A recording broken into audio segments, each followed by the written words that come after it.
linda charla, la verdad que me llevo algunos aprendizajes el día de hoy y creo que hace rato quiénes son dueños de empresa aquí, quiénes trabajan en una empresa. Okay. Yo creo que a muchos de ustedes seguramente le hizo mucho sentido todo lo que vimos hace un rato. Y en realidad, en estadísticas de McKinsey, de Harvard, habla mucho sobre la gran renuncia. Mucha gente ya quiere renunciar a sus trabajos porque no siente conexión con sus líderes. Mucha gente quiere irse a las empresas porque hay una incongruencia entre los valores empresariales muchas veces y los valores personales. Entonces, yo creo que aquí la pregunta de reflexión es ¿qué tanto nos estamos conectando, si somos empresarios, con nuestra gente para movilizar, para inspirar? Y como decía justamente, ¿no? En la organización trabajan personas. Dejamos personas y tienen que tratarnos como personas. Por eso hoy hablamos mucho del liderazgo humanista y realmente yo creo que cada uno diría, como decía, debe llevarse algo que reflexionar y transformar en sus vidas. Si eres un empleador, desde el punto de vista de un empleador, y si también tú estás trabajando en una compañía que no te conecta, pues comenzar a repensar si estás también en esa compañía indicada, ¿no? Que se conecte con tus propósitos, con tus valores. Así que muchísimas gracias por todo lo que hemos aprendido el día de hoy. Y a continuación, vamos a presentar justamente también a dos personas expertas en la transformación organizacional y sobre todo en el desarrollo de personas. Así que un aplauso para Eduardo Expandre, estratega en transformación empresarial con más de 12 años de experiencia. Acompaña a líderes y empresarios a librarse del caos. Palabra tan fuerte, ¿no? Reconectar con su esencia y construir negocios. Hoy que hablamos mucho del tema del propósito y la felicidad. Y Eliana Sales, especialista en reestructuración organizacional, con más de 20 años en multinacionales, donde ha logrado convertirlas en marcas empleadoras exitosas. Ellos nos compartirán su charla, Cultura que te hace feliz, donde revelarán estrategias para dejar de perder talento y dinero, creando organizaciones donde las personas quieran quedarse y dar lo mejor de sí. Así que recibamos un fuerte aplauso a Eduardo y Eliana.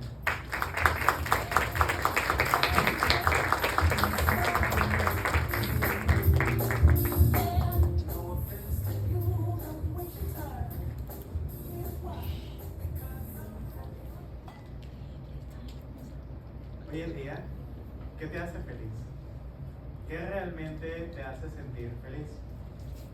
Muchos han vendido la idea de que es estar con una sonrisa grande de oreja a oreja, es estar bien, no pasar por problemas, seguramente tener dinero, no tener ninguna crisis, pero la verdad hoy en día es que la felicidad no está fuera.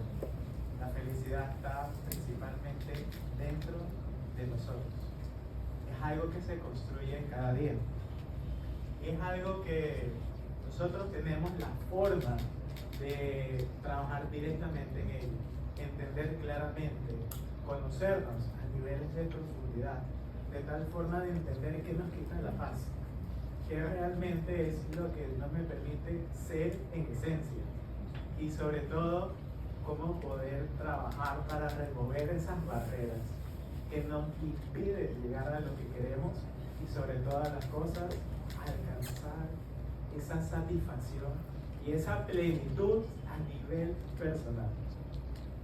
Y quiero decirles que hay tres elementos principales a nivel de felicidad y es un equilibrio entre lo personal, lo familiar y lo organizacional. A nivel personal, hay situaciones que nos quitan la paz. Podemos estar pasando por una crisis de ansiedad, podemos estar pasando por una situación donde hay un vacío muy grande a nivel interno. Podemos estar pasando incluso por una traición a nivel personal, de tal forma de que nos quita o nos puede robar la paz. Imagínense ahora, dentro del campo familiar, hay muchas cosas que realmente no nos permite avanzar. Y me refiero, ¿qué pasa cuando alguien de la familia nos traiciona? ¿Qué pasa cuando alguien muy querido, de repente entramos a un conflicto constante? Si tenemos familia dentro del trabajo, ¿cómo eso influye y afecta a nuestra estabilidad emocional? Y imagínense que si uno está pasando por situaciones a nivel personal, a nivel familiar, ¿qué es lo que uno espera de un trabajo? Uno espera a veces que sea una vida de escape, que sea ese lugar en donde durante 8 horas pueda estar enfocado a hacer alguna actividad y no tener más problemas. Pero ¿qué ocurre? A veces en las organizaciones hay ambientes que realmente no lo permiten. De tal forma de que hoy en día hay estadísticas a nivel científico que revelan que más del 56% de los colaboradores renuncian por problemas de crisis emocionales, del burnout, ese colapso a nivel emocional en donde te sientes sin energía, te sientes desgastado y sobre todo las cosas que no rindes y tus resultados organizacionales empiezan a caer. Tú dices, no, lo voy a lograr, lo voy a hacer, pero al final del día no puedes, no tienes la energía y eso incluso hasta puede pasar factura y conozco muchos casos en donde han decaído a nivel de rendimiento hasta que ya no los pueden sostener más tiempo en las organizaciones. Y aunque no lo crean, es responsabilidad de las organizaciones entender las causas de la alta rotación, las causas de esa renuncia silenciosa. Es entender realmente qué sueñan las personas, cuáles son sus miedos, qué les impide realmente expresarse. Puede que el problema no sea laboral, pero puede estar pasando una crisis en cualquiera de los dos elementos que vimos, a nivel personal o a nivel familiar. Pero porque una organización debe preocuparse de eso, si en el trabajo vienen simplemente a trabajar. Pero la realidad es de que tú quieres como empresario más ventas, quieres mayor productividad, quieres que la gente rinda, que se ponga la camiseta. Pero si esa persona no puede, entonces difícilmente lo va a hacer. Y por más que exijas, no lo vas a lograr. Hoy en día hay varias instituciones a nivel mundial que realizan medición de cultura. Hay el Great Place to Work, muy conocido, muy famoso a nivel de marketing también, que permite poner como en niveles de calificación a las organizaciones, hasta pelean, incluso algunas empresas pagan por tener el Great Place to Work, pero cuando te das cuenta, dentro puede ser una cultura totalmente diferente. Hay otras en Reino Unido, en Países Bajos, pero la verdad es de que estas mediciones son hechas en países muy lejanos a nuestra cultura. Quiero compartirles hoy de que hay una organización latinoamericana, colombiana, que realiza este tipo de mediciones. Es PIPRO, que ellos tienen alrededor de mediciones con estudio y aval científico en más de 30 países, más de 15.000 personas. Y ellos, hoy en día, tuve la oportunidad de conocerlos este año en la Cumbre Mundial de Felicidad en Bogotá, Colombia, donde estuve incluso participando como panelista, contando de mi experiencia del rol del gerente de felicidad organizacional. ¿Y a qué me refiero? Principalmente, esta organización tiene más de 11 años midiendo la felicidad organizacional, el ser de las personas, y es entender por qué ocurre el burnout, cuáles son esas causas. Es entender a nivel humano qué es lo que le preocupa a las personas, qué es lo que no le deja rendir, qué es lo que no le deja ser. Muchas empresas miden únicamente clima, que se enfoca en el hacer de las personas, se enfoca en la relación con el líder empresario, pero ¿qué pasa con la persona? Y cuando nosotros investigamos un poco más, resulta que las personas pueden estar pasando por crisis personales, familiares, y uno puede entrar a navegar y entender cómo la empresa puede aportar a ese cambio en la persona, a que se sientan bien, ese bienestar realmente, y a partir de ahí trabajar en el salario emocional, salario emocional es más allá del sueldo. ¿Qué beneficio le puedo dar a las personas dentro de las organizaciones para que realmente se sientan valorados como tal? Y si nosotros navegamos realmente qué es lo que afecta a las culturas, vamos a ver que está íntimamente ligado al liderazgo. Si tenemos un líder con un ego muy alto, en donde él es el que tiene que hacer todo, no puede confiar en la gente, no puede delegar, vemos que las personas, hay una intolerancia al error, donde nadie puede equivocarse, y por ende, ¿quién se va a atrever a proponer? Si enseguida me van a criticar, no, lo que dicen está mal, eso no sirve, yo tengo que hacerlo porque nadie lo va a hacer tan bien como yo. ¿Pero ustedes creen que eso motiva? No, por el contrario, se pierde el compromiso, se pierde la ganas, se pierde la voluntad, y al final del día, ¿qué ocurre? Tenemos bajo rendimiento, baja motivación, clientes insatisfechos porque mis empleados están insatisfechos. ¿Con qué actitud y ganas van a atender bien a ese cliente? Por el contrario, le va a dar igual, por un lado mejor que se vaya el cliente, se lo merece. Pero si entendemos cómo podemos aportar realmente a la cultura, cómo podemos lograrlo.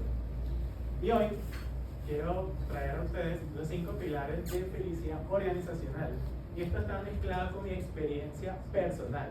Y número 1 es realmente sanar el ambiente laboral. Imagínense que naturalmente las organizaciones, las personas se aíslan. ¿Qué quiere decir que se aíslan? Ok, yo hago lo mío, yo hago mi rol, hago mis responsabilidades, no me interesa lo que le pase al compañero, a los otros departamentos, ese es tu problema, no es el mío, no está dentro de mi descriptivo del cargo. Pero al final del día, ¿por qué es esa actitud? Es una actitud instintiva de protegerse, incluso hasta de desconfianza. ¿Por qué? Porque no confío en otras personas. Yo no vine al trabajo para hacer amigos, simplemente hacer mi trabajo. Pero ese tipo de actitudes, a la larga, no permiten generar sinergias, no permiten realmente generar conexiones, ¿sí? Y cuando investigamos más profundo, ¿por qué se genera esa desconfianza? A abrirme a ser realmente como soy. Resulta que descubrimos dolor. Y quiero que vean el dolor como una bola de fuego, que es una mezcla entre ira, enojo, resentimiento y ansiedad, donde las personas van recolectando eso en una maleta imaginaria que llevamos encima, que a la larga nos frena, nos colapsa, nos permite defendernos, porque nuestro cerebro está en modo alerta, de tal forma de que, ¿qué es lo que voy a hacer a nivel de organización? Si ya he sufrido bastante, ¿por qué voy a sufrir más? Si ya me han decepcionado en otros trabajos, ¿por qué le voy a dar la oportunidad a este? Yo no quiero que me vuelvan a engañar, no quiero sentir dolor, entonces me aíslo como un mecanismo de defensa. Pero si entendemos realmente qué es lo que genera esa defensa, resulta que hay personas que han sido abandonadas por sus padres a temprana edad, y la persona en quien más confiaba les traicionó. Si la persona en quien más confiaba me traicionó, ¿cómo voy a esperar que otras personas yo pueda confiar? Si es que perdí un familiar querido a muy temprana edad, me generó un cambio drástico en la dinámica, de tal forma que yo tuve que valerme por mí mismo, tuve que esforzarme el doble, el triple, el cuádruple, y no necesité ayuda de nadie, y desarrollé una autosuficiencia a nivel Dios, donde nadie me tiene que ayudar porque yo puedo con todo y no necesito la ayuda de nadie. Y si imaginamos eso en cada persona dentro de las organizaciones, ¿cuántas no habrán así, con esa bola de fuego? Y lo obvio que sin darse cuenta, algunos tienen una bola de fuego tan grande que se queman y pasan quemando a otras personas. Pero también podemos trabajar a niveles culturales, darle acompañamiento a estas personas. Podemos entender y preguntar qué ocurrió. A primera instancia no van a soltar, pero hay trabajos, formas profesionales que dan este tipo de acompañamiento, de tal forma en donde pueden trabajar sanación de bloqueos emocionales, donde pueden entender cuál es la raíz de ese dolor y resignificar ese dolor. Y cuando podemos ver a nivel organizacional, podemos cambiar la cultura al resignificar esos hitos o eventos de dolor, de tal forma que la persona cambia la narrativa de que realmente lo que sucedió es lo que los ha convertido en la persona que son hoy, y es lo que les permite entender que por algo tuvo que pasar, porque eso es lo que te ha convertido en la persona que hoy eres. ¿Sí? En mi vida he pasado por mucho dolor, y eso a mí a través de terapias y mucho acompañamiento, me ha permitido crecer. Y aquí donde me ven, yo he sido muy introvertido toda la vida, me da miedo el conflicto, hablar con las personas, decir que no. Pero eso, y atravesar ese dolor, es lo que me ha puesto en este escenario, contarles un poco de mi experiencia y cómo se puede transformar culturas trabajando este primer pilar de sanar el ambiente laboral. ¿Qué podemos hacer? Programas de coaching emocional, trabajar sobre la gente, sobre la base, la raíz, que es la mentalidad. Porque un líder herido, hiere, no lo hace a propósito, lo hace de forma inconsciente, cree que lo hace bien, pero la realidad es de que ya los estudios, la neurociencia y muchos profesionales lo cuentan, y hay formas de liberarnos. Programas de salud psicológica. Podemos trabajar mucho en modelar el liderazgo vulnerable y auténtico del líder, y es lo que nos va a permitir salir de ahí. Pilar número 2, promover límites sanos. ¿Y a qué me refiero? Hay personas que dedican su vida a la empresa, pero literal, y no se ponen límites propios, de tal forma que trabajan más de 8 horas, probablemente 14 horas de forma continua, dicen que sí a todo, de tal forma de que no les alcanza la jornada laboral, usan tiempo de su familia, sacrifican el bienestar del hogar por cumplir, por no decepcionar a los líderes, a los jefes, y resulta que los terminan acabando y terminan entregándose cuerpo y alma a una organización, pero se olvidan de sí mismos. Y cuando eso sucede, te pierdes. Llega a tal punto en donde dices que sí a todo, pero tu capacidad de procesar información ya no te da, al punto que colapsas, te pierdes y te desconectas de tu familia, de tus metas, de tus sueños. ¿Sí? Reniegas y puedes incluso tomar malas decisiones desde ese estado. ¿Y qué podemos aprender a hacer? Es difícil, lo sé, pero se puede aprender. Todo lo que es inteligencia emocional se puede desarrollar al punto que podemos entrenar, y aprender a decir no sin sentirnos culpables, realmente valorarnos. No tienes que tener la agenda llena para estar productivo. A veces puede ser una creencia, ¿no? Es que si no tengo agendada todo mi día, entonces no soy productivo y no valgo. No, no es así. Puedes enfocarte en lo realmente importante, de tal forma de que haces lo esencial, que a ti te hace feliz y te permite cumplir. Puedes cumplir primero contigo y luego con cada uno de los compromisos que tengas, pero nunca te olvides de ti, porque de lo contrario puedes caer en el famoso burnout. Y como prácticas a nivel organizacional es crear políticas de desconexión, donde si las personas envían correo fuera de la jornada, fines de semana, vacaciones, eso es un mal ejemplo de liderazgo, y es donde la gente realmente tenga ese espacio para vivir lo personal y lo laboral y lograr ese perfecto equilibrio. Y sobre todo que está bien no estar bien. Si alguien está dejando de rendir, pero era muy bueno, pregúntale, ¿qué está pasando? Te he visto en los últimos días que no estás con la misma actitud de siempre. Cuéntame, casual, ¿qué ocurre? Y cuando resulta y navegas, te das cuenta que puede ser que esté pasando por una crisis personal, familiar, que al final les está pasando factura a nivel de resultados y necesitan ayuda también del líder. Necesitamos promover ese liderazgo empático. Como pilar número 3, la coherencia cultural y valores vividos.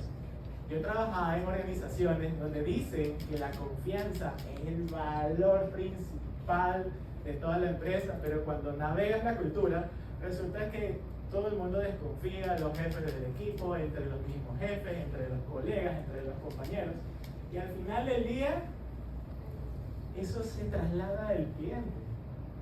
Si es que no, llama al cliente a reclamar, llama al departamento de calidad, no, es que eso es el problema de producción, que este es el problema de ventas, este es el problema de Raimundo y todo el mundo, no es mi problema, pero al final, ¿el cliente dónde queda? Y sin darnos cuenta, se afecta esa satisfacción al cliente. Y debemos estar alineados con nuestra cultura y promover ese tipo de trabajo, ¿sí? Pero muy importante, hay personas con las que conectamos fácilmente, que cuando las conocemos, parece que las conocemos de toda la vida. Y dices, wow, ¿dónde está esta persona? Parece, me conecto más con ella que con mi mejor amigo. Y resulta que también hay personas con las que generamos cortocircuito, que cuando tú las ves, las conoces, tú dices, yo jamás en mi vida volveré a hablar con esta persona, no sé por qué no me cae bien, pero yo les voy a decir, es porque sus valores están desalineados con los valores de esa persona. De tal forma que si tienes organizaciones y hay personas que son esa manzana podrida, que lo único que hace es envenenar el entorno, envenenar la cultura, hay una frase que la aprendí desde la experiencia y el dolor, y es que hay que despedir rápido a esas personas que no están conectadas con esos valores, ¿sí? Y hay que tomarse tiempo para contratar y buscar quienes realmente sí lo están. Esta misma filosofía funciona para buscar pareja, para buscar socio, para conectar con personas, tu círculo de personas, y es tómate tiempo en entender qué es lo que tú valoras, cuál es tu esencia, y vas a encontrar que cuando te rodeas de ese círculo, lo primero que vas a ver es que vas a empezar a crecer, vas a crecer y coelevarse en conjunto, y es muy importante esto porque esta es la base de la cultura, ¿sí? Tenemos el propósito compartido, y es entender el para qué vivimos, para qué estamos, y eso es lo que nos permite incluso navegar las crisis, de tal forma que nos permite impulsarnos, salir adelante por más dificultad, por más problemas. Es aquello que nos automotiva. Y cuando el propósito está claro, se vuelve incluso esa brújula. A nivel empresarial, cuando las empresas tienen un propósito claro, no solo inspiran a los empleados, inspiran a los clientes, a la sociedad, y permite que todos se derrumben en un mismo barco, donde realmente se sientan parte. Por eso es importante tener claro, no solo el propósito personal, sino también el organizacional, y hacer esa conexión de tal forma que nuestros colaboradores conecten. Habrá gente que no conectará, y a esos no queremos en el barco. Queremos aquellos que estén en sintonía, en sinergia, alineados, los que finalmente nos lleven hacia adelante. Entonces, ¿qué podemos hacer? Comunicar el para qué de cada proyecto, conectar los indicadores de desempeño con el propósito de la empresa, reconocer los logros con sentido. Y eso es lo que nos permite incluso empezar las bases de lo que es una marca empleadora. Y número 5, una cultura de seguridad psicológica, donde las personas pueden estar en caos, como lo hablamos hace un momento, pero nadie puede tomar decisiones efectivas si está pasando por un estrés, si está enojado, y eso al final del día no nos permite tampoco ser eficientes, ¿sí? Porque pensamos en el corto plazo, y el corto plazo nunca te va a sacar de ese hueco. Debes aprender a salir, como que te elevas, ver el problema desde otra perspectiva como un asesor, y a partir de ahí tomar decisiones. Porque una empresa en caos, ¿qué es lo que primero que va a generar? Apagar fuegos. Va a ser una tensión infinita todos los días, todas las semanas. Va a decir, ay, otra vez ya no quiero trabajar. Los viernes son los mejores días de tu vida y los domingos son los peores, porque otra vez y verle la cara a fulanito, fulanita. ¿Y qué es lo que la gente busca después de eso? Salir de ahí. Incluso hasta por menos sueldo, pero con tal de que se sientan bien, incluso valorados. Y podemos promover una estabilidad en el liderazgo, una evaluación justa a nivel de salario emocional, donde se valore realmente el mérito sin penalizar la autenticidad y la esencia como tal. Y quiero compartirles ahora casos de éxito de empresas muy grandes, visionarias, que han apostado en el bienestar y la felicidad de su gente. Y número 1 es la empresa Zappos. Ellos son una empresa que comercializa a nivel electrónico zapatos, ropa, accesorios. Ellos crearon un programa, son los pioneros en felicidad organizacional, y ellos crearon un programa de Delivering Happy, donde su propósito no es atender al cliente y vender un producto. Su propósito es hacer feliz a los clientes, hacer feliz a los empleados y a la sociedad como tal. ¿Qué lograron ellos como empresa? Primeramente, un 90% en el Net Promote Score, el nivel de evaluación de promoción del cliente, reducirla en un 50% la rotación voluntaria de las personas. De 1.5 millones empezaron en 8 años a facturar más de $1.000 millones. O sea, esto ya no es tabú. Ya hay empresas que realmente lo han comprobado y que son ejemplos de muchas empresas a nivel internacional. Tienen un modelo sin jerarquías, donde ya no es el líder, sino que tienen equipos autónomos, donde la gente sabe lo que tiene que hacer, roles claros, de tal forma que tienen claridad de lo que necesitan. y tienen una marca empleadora magnética, más de 30.000 aplicaciones por año. La gente se pelea, hay una vacante, la gente se pelea por estar ahí. Ellos descubrieron que para hacer feliz a tu cliente, debes hacer primero feliz a tus empleados. Número 2, tenemos el caso de Google. Ellos crearon el programa Search Inside Yourself, que realmente encuentra esa pasión dentro de ti. Ellos contrataron a los mejores científicos, terapeutas, psicólogos a nivel mundial y crearon un programa para crear un liderazgo emocional en sus líderes. De tal forma que la gente aprendió a meditar, aprendió a hacer yoga, a entenderse, a conocerse, descubrir sus talentos, sus fortalezas, sanar traumas emocionales. ¿Qué fue lo que lograron? Primero, un incremento del 15% de productividad. Más de 10 años seguidos, el Great Place to Work. 11 puntos adicionales en la encuesta de engagement. 16% de reducción en estrés, burnout y 12% de rotación menos en las personas que tomaron este tipo de programas. Descubrieron que la transformación no viene de afuera, la transformación viene de adentro. Y finalmente el caso de Patagonia. Ellos son una empresa que comercializa ropa de alpinista deportiva y ellos crearon un modelo de cultura a base de valores, donde las personas tienen que ser ambientalistas, tienen que tener a la persona en primer lugar. Por encima de cualquier resultado están los valores de la empresa. Si hay una decisión ética, primero es el valor, la persona, y luego el resultado de la empresa. Y sostener esto durante todos los años que ha existido la empresa es lo que les ha permitido tener una rotación anual de 4% para este tipo de negocio, alta percepción de balance en vida y trabajo. La filosofía del dueño es: deja que la gente vaya a surfear, que sean como ellos son. Allá no hay políticas rígidas, sino por el contrario flexibles, de tal forma que ellos han logrado un crecimiento anual de más de 1.000 millones, postulaciones de más de 9.000 en un año, y finalmente donan gran parte de lo que logran como empresa a causas benéficas, de tal forma que la gente, cuando es auténtica, cuando realmente se expresa como es lo que les permite crecer a nivel organizacional. Y estas empresas se han dado cuenta que realmente transformar las culturas de servicio generan clientes leales, generan empleados comprometidos y una causa social, las personas que realmente se sienten felices de comprar esos productos, de ser parte de alguna forma. Y todo esto que les comento es la base a nivel organizacional, es lo que pasa dentro de las empresas. Pero ¿cómo nosotros compartimos esto? ¿Cómo le hacemos saber al mercado, a los clientes, a la sociedad, a nivel internacional, que realmente lo que hacemos es hermoso, es magia, por así decirlo? Pero la verdad es que no es magia, hay mucho trabajo de por medio y es un trabajo interior. Y en estos momentos nos va a acompañar Eliana para contarnos cómo construir una marca empleadora magnética.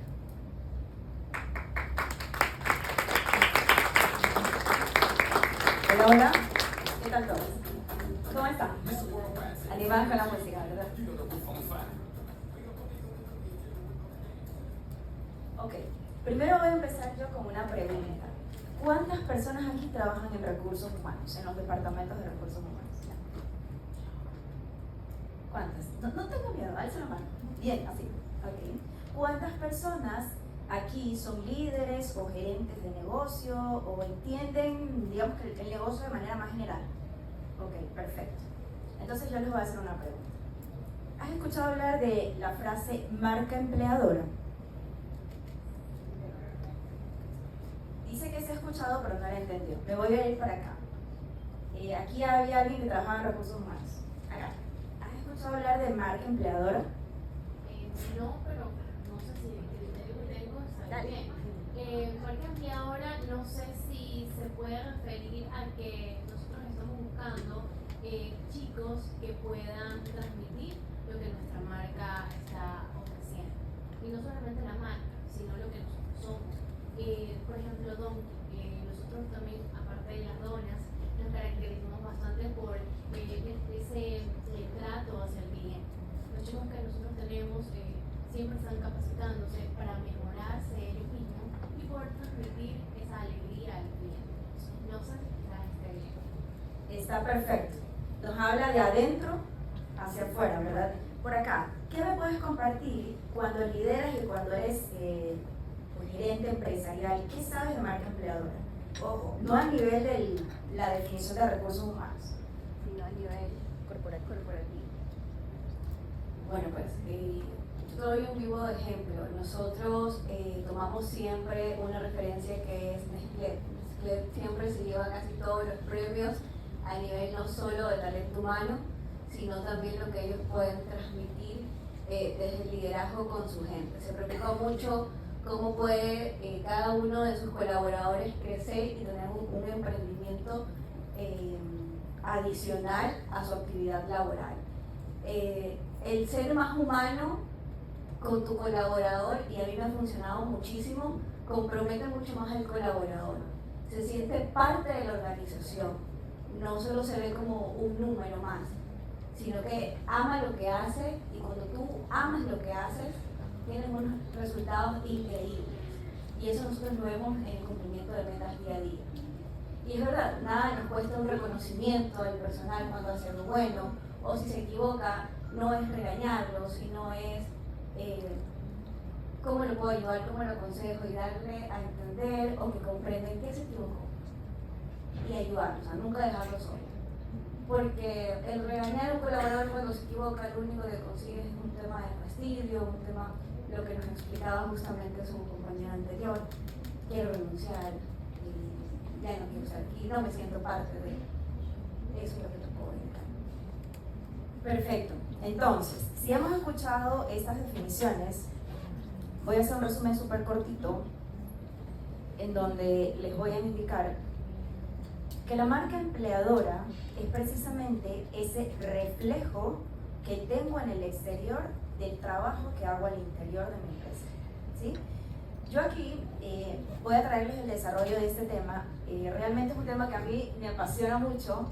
Cuando hablamos de transformación en empresas, yo siempre voy a alzar la mano, siempre digo, si venimos a hacer lo mismo que veníamos haciendo antes, como que no encaja, como que no es lo mismo, ¿no? Entonces, aquí les voy a traer vivencias, experiencias en la vida real. ¿Cómo se hace una transformación a una marca empleadora? Como lo decía Eduardo, magnética, ¿sí? Existe en nuestro mercado, en la actualidad, y lo bonito de esta buena estrategia o de esta buena práctica es que nosotros podemos tomar ciertos puntos y hacerlo en nuestra empresa. No necesitamos de una inversión gigante, no necesitamos de un mundo de tiempo, porque a veces lo vemos como un desgaste de tiempo laboral, pero sí lo podemos hacer para lograr una marca empleadora magnética, ¿ok? ¿Cómo se traduce eso en mi compañía? De esta manera, es una nueva estrategia organizacional. Si hay una persona aquí que dirige una empresa, por ejemplo, o ustedes que han escuchado, ¿cuál será la primera estrategia que ese empresario dice que quiere tener y que es la base del funcionamiento de su negocio? ¿Qué se les ocurre? Ganancia. ¿Qué es lo primero que pensamos cuando tenemos una empresa o lideramos una empresa? O les hemos escuchado a un gerente. Las ventas. Ese es mi enfoque. Esa es mi estrategia organizacional, la venta. Luego puede ser un tema de rendimiento financiero. No sé, posicionamiento de mercado. ¿Sí? Son las estrategias más comunes. Ahora, la marca empleadora en tendencias mundiales es la nueva estrategia organizacional. ¿Sí? ¿Cuál es el objetivo? Alinear la marca empleadora a la estrategia organizacional y colocar al recurso humano como protagonista. También lograr un posicionamiento en la mente humana y no quedarse solamente en la mente del consumidor. Si yo les digo, a continuación les voy a dar un nombre y usted me va a decir, ¿qué entiende? Deja. Limpieza. Pero se llama Deja. ¿El producto?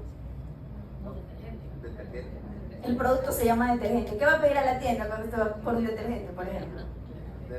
Deme un Deja. ¿Es o no es? Es un posicionamiento de mercado, pero el producto no se llama Deja.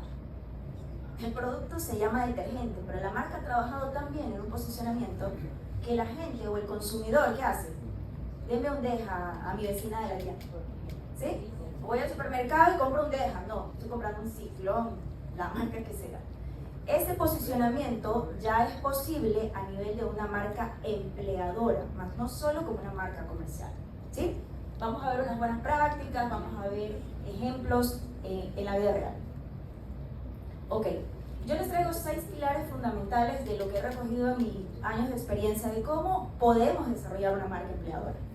El primero está dentro, obviamente, de los procesos de selección. En nuestro libro de la idea a la acción hay un capítulo, el capítulo número 12, en donde, digamos que como autor de esa parte del capítulo, yo les expongo una metodología diferente para hacer un tipo de contratación de gente. Se llama elección de mi equipo de trabajo por un propósito. ¿Sí? Vamos a alinear un poco lo que nos decía Eduardo, de que nosotros actualmente, y está muy de moda hablar del propósito personal, el desarrollo y todas las partes que nos ayudan en la vida a tener esa fortaleza de personalidad y todo. Pero ¿por qué no trasladarlo a las organizaciones cuando elegimos a la gente?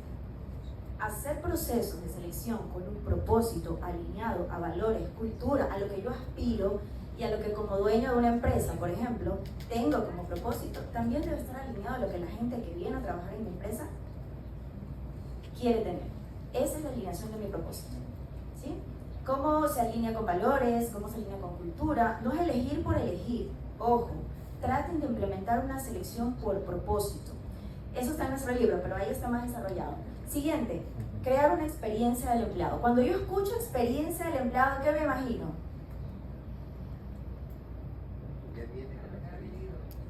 Ya viene con un conocimiento previo. Ok, nos dice que ya viene con una experiencia. No, eso es una experiencia laboral. Pero una experiencia del empleado es lo que vive conmigo. Es su vida laboral aquí. ¿Y cómo creen que soporta? Esa persona que trabaja conmigo y vive una experiencia dentro de mi compañía va a ser un vocero. Su mamá, su hermano, un amigo le va a decir, oye, ¿y qué tal?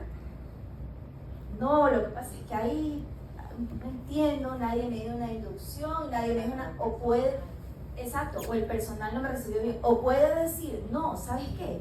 Están súper organizados, me dieron una bienvenida, no sabes, me dieron un kit de bienvenida.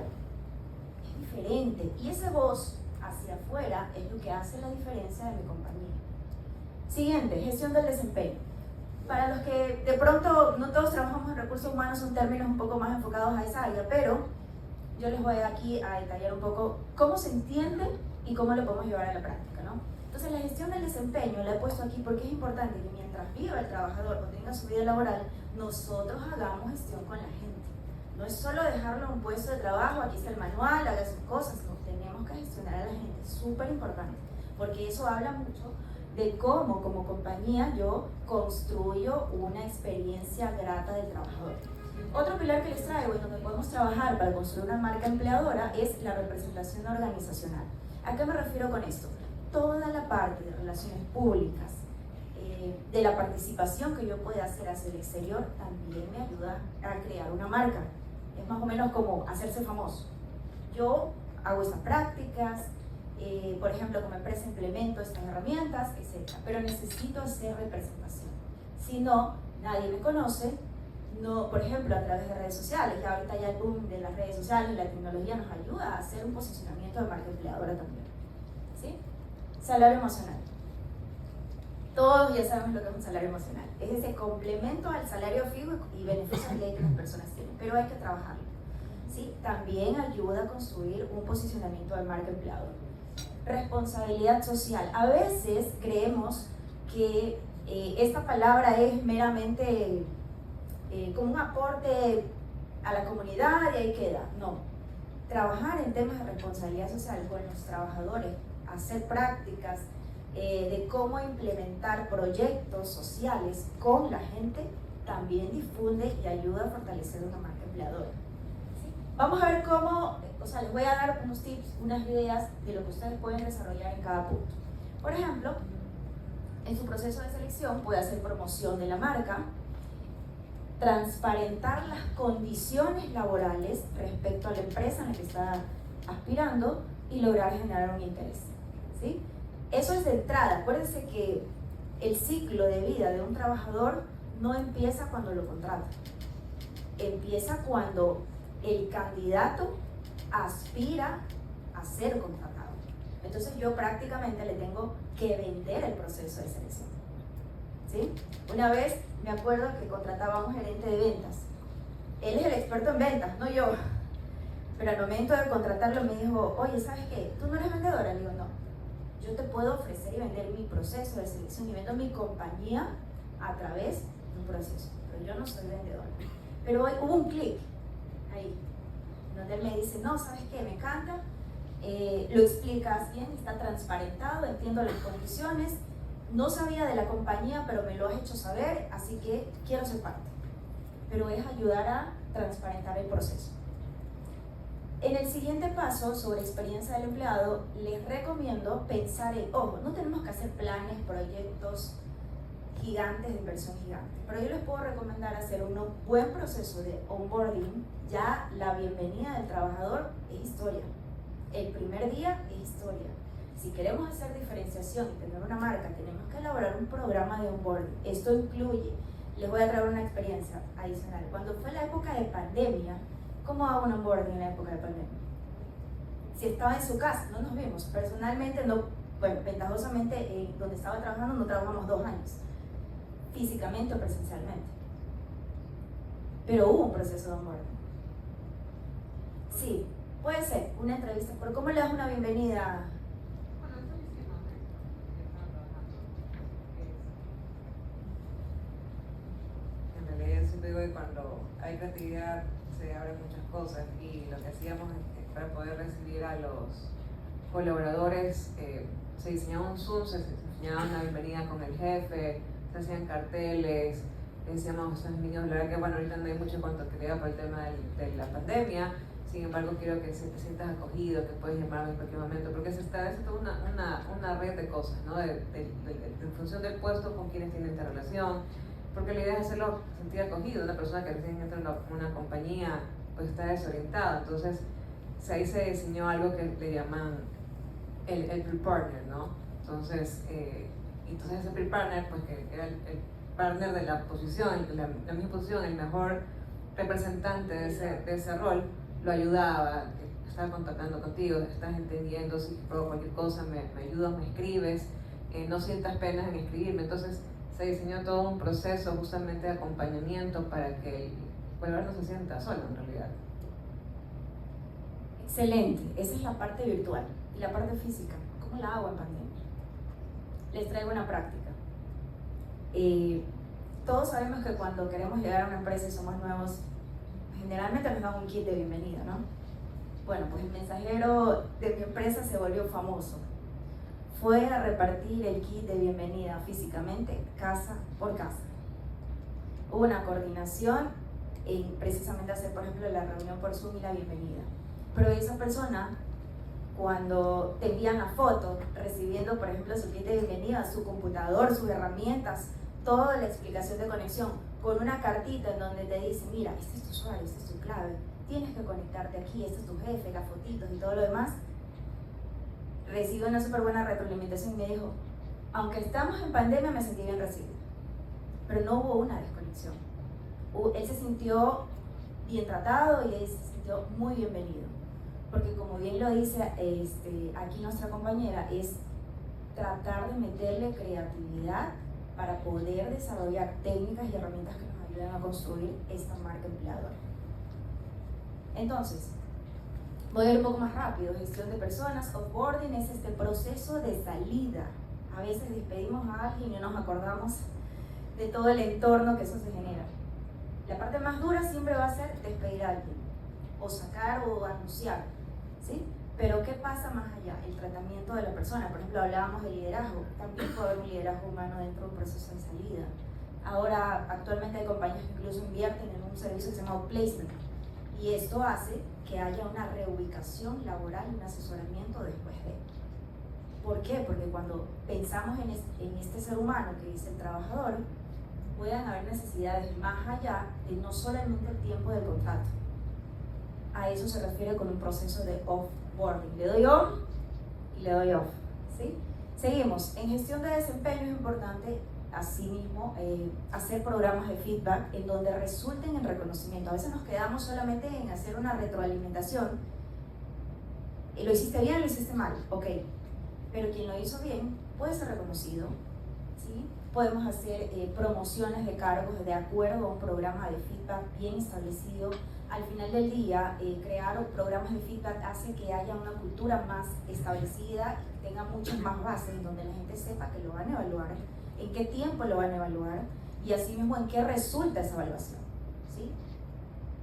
Puede haber incentivos, programas de incentivos, bonos, capacitaciones. Les voy a decir una práctica súper buena en temas de gestión del desempeño con el proceso de feedback. En una compañía yo tenía un programa de incremento salarial anual de acuerdo a la inflación del país. Todos los años. No importa si era 1%, pero la gente se motivaba y hablaba de eso y daba muy buenas referencias sobre ese programa de incremento salarial de acuerdo al movimiento de la inflación. Pero eso, ojo, no era general, era un premio y un reconocimiento después de haber pasado por un año de feedback con planteamientos de objetivos al inicio del año, con evaluaciones a medio año y resultando en que había sobrecumplimiento o había cumplido sus expectativas, entonces de acuerdo a eso se aplicaba. Pero es un programa que tiene una secuencia y que tiene un fin. No solamente es calificarme en mi feedback si lo hiciste bien o no lo hiciste bien, sino crear un programa de reconocimiento en base a cómo lo hiciste y cómo puedes seguir mejorando. Eso aporta muchísimo. Siguientes. Hablando de representación organizacional, bueno, un tema de difusión de políticas, reglamentos y valores también ayuda, aporta muchísimo hacer una gestión, por ejemplo, de mejora continua, pero aquí sí les digo, usen las redes sociales, estamos haciendo esto con los trabajadores, porque siempre los trabajadores van a estar involucrados. Salario emocional, crear políticas de flexibilidad, trabajo híbrido, teletrabajo, las compañías ya tienen que alinearse, es necesario alinearse al trabajo híbrido, pero ojo, todo bajo lineamientos claros y obviamente sería ideal que bajo cumplimiento de resultados. Traten de no tener salarios muy planos, traten de averiguar, consultar con un colega cómo está el mercado salarial, porque la gente se entera, la gente averigua y también puede haber un tipo de motivación de ese lado, ¿sí? Si yo no estoy muy alineada a la competitividad y al mercado de mi negocio, ¿cómo está la estructura salarial? Creen beneficios propios, créanme que no es una inversión alta, vale la pena. Como compañía, parte del diferenciador siempre va a ser qué beneficios tiene esa compañía respecto a la otra. Es un factor diferenciador y me ayuda a fortalecer una marca empleadora. Ok, entonces ahora yo les voy a traer la realidad. Desde mi experiencia, por favor no digan la marca, desde mi experiencia les voy a traer la realidad. Si yo tomo el pilar de gestión de personas, esta es mi estrategia compañía. Hablábamos de que generalmente los gerentes van a decir, ok, mi estrategia es llegar a, por ejemplo aquí, 20 millones como meta comercial. ¿Cuál es el entorno en la época de esa campaña? Eliminatorias de un mundial de fútbol, ¿ya? Entonces, ¿qué es lo que se hace? Se hace desde recursos humanos un trabajo en conjunto con las áreas, por ejemplo, de marketing, si las tienen, o con el área de ventas, en donde se puede empezar a trabajar no solamente hacia afuera y hacia el cliente en campañas publicitarias, sino sobre todo hacia adentro. Si mi gente no está alineada al objetivo comercial, no está alineado también al entorno en que se desarrolla mi compañía y por el cual yo tengo que llegar a un resultado, va a ser más complicado. La gente tiene que vivirlo, ¿sí? Entonces, si ustedes se dan cuenta arriba, hay un branding de oficinas, ¿sí? Colorido, obviamente. Hacia abajo están las visualizaciones de los partidos de fútbol. Acá hay una reunión virtual, toda amarilla, todo era fútbol, todo era motivante. Y hacia allá una celebración de fiesta de fin de año. Si usted celebra una fiesta de fin de año, alíñelo a su propósito o a su objetivo comercial del año. Es una muy buena práctica. La gente se engancha de principio a fin, ¿sí? Generalmente hacemos una planificación anual, entonces trabajen con su departamento de recursos humanos, desarrollen ideas, creen cosas para que puedan implementar bien esa marca empleadora. Y acá tenemos un enfoque, por ejemplo, en responsabilidad social.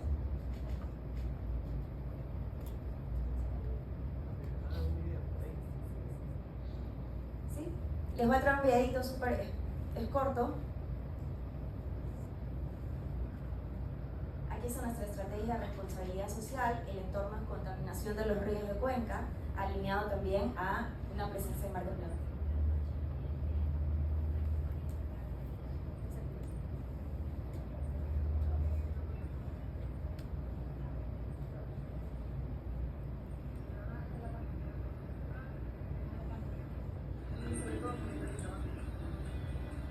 Esta iniciativa ha sido muy satisfactoria porque nos hace meditar en el compromiso que tenemos con el medio ambiente. En realidad, botar basura es fácil, pero limpiarla es muy difícil. Entonces, compramos como una meta de seguir adelante limpiando nuestra ciudad, colaborando y tener un mejor planeta donde nosotros podamos vivir y también nuestros hijos.